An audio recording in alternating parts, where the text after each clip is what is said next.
Student Activities and Care. CRT Training.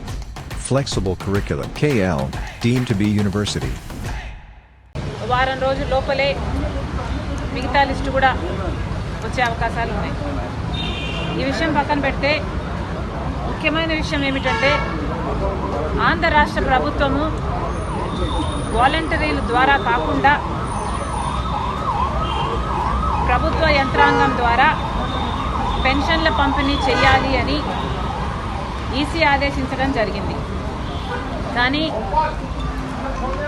Andhra ప్రభుత్వానికి సహకారం అందిస్తూ అధికారులు పెన్షన్ పంపిణీలు చేసే విషయంలో కావాలనే జాప్యం చేస్తే అది ప్రతిపక్ష పార్టీలకు హాని చేస్తుంది,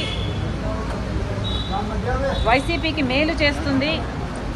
కాబట్టి దీంట్లో ఒక కుట్ర కోణం ఉంది అని కాంగ్రెస్ పార్టీ ఆరోపణ చేస్తుంది. నేను సిఎస్ గారితో మాట్లాడడం జరిగింది, కాంగ్రెస్ పార్టీ చీఫ్ తరఫున, కాంగ్రెస్ పార్టీ చీఫ్ గారు.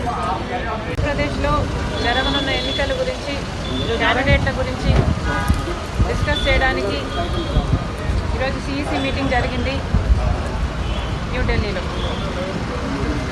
సిఈసి మీటింగ్లో 114 మంది ఎమ్మెల్యే క్యాండిడేట్ల పేర్లను, 5 మంది ఎంపీ క్యాండిడేట్ల పేర్లను అప్రూవ్ చేయడం జరిగింది.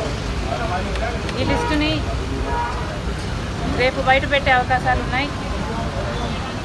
మిగతావి 3వ తేదీన మొదలు పెడతాం పంపిణీ. ఆ పైన వారం రోజులు అందాజుగా పడుతుంది పంపిణీ చేయడానికి అన్నారు. అంటే పెన్షన్ అందుకోవడానికి 10 రోజులు వేచి ఉండాల్సిన పరిస్థితి వస్తుంది.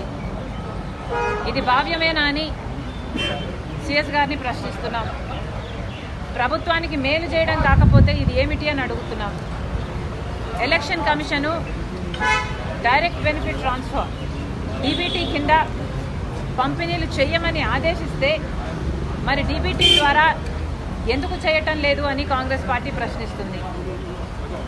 అసలు డిజిటల్ పేమెంట్స్ ద్వారా, ఆన్లైన్ ద్వారా ఒక రోజులో పంపిణీ చేయగలిగినప్పుడు మీరు 10 రోజులు టైం పడుతుంది అని ఎందుకు చెప్తున్నట్టు? ప్రభుత్వానికి మేలు చేయడం, వైసీపీ పార్టీకి మేలు చేయడానికి కాకపోతే.